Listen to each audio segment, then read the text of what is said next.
Good morning. For those of you who may have been enjoying your weekend and missed my Facebook rant, here I am again to bring you up to speed. So, I had a client, or I have a client, who I'm helping to purchase a home.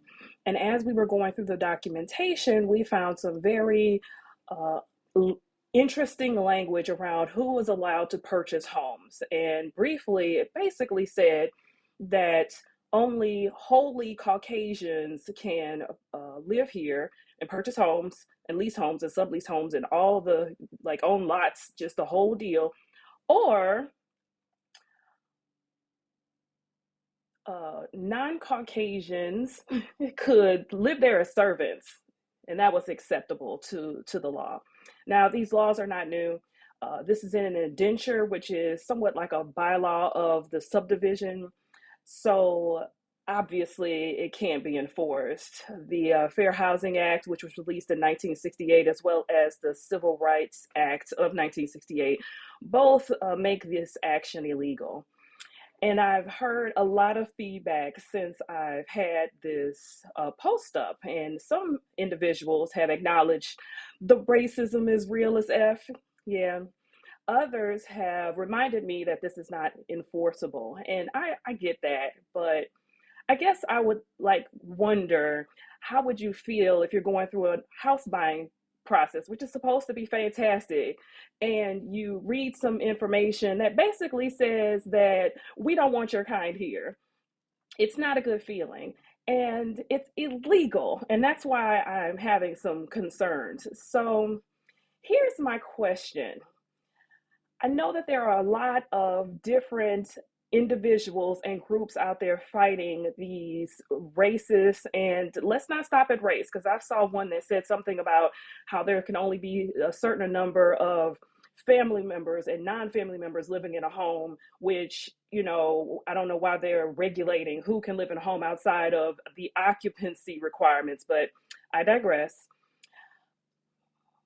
I'm getting mad again. You should be too. Let me bring this back. Here is my question. I understand there are a lot of people that are fighting this. I also understand that some of the subdivisions and HOA trustees have since left, and there's no one to help to get this stuff updated.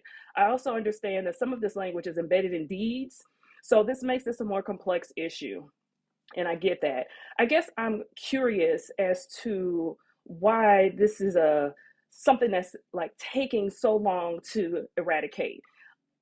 Our government is set up with a number of levels, right? So we have our federal, and then we have our state, and then we have our counties.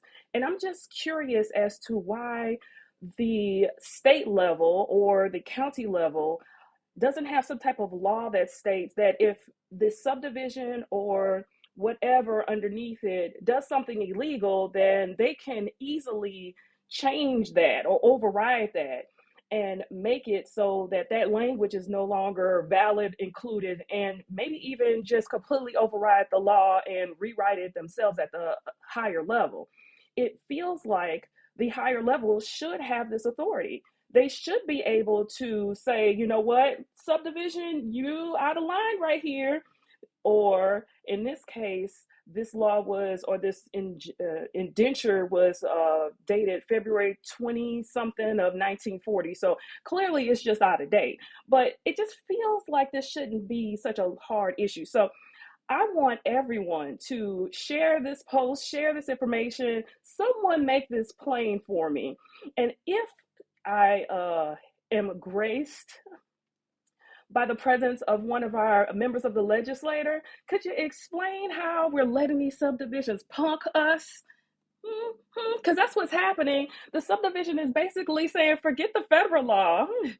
This is what we're doing here. Just a thought.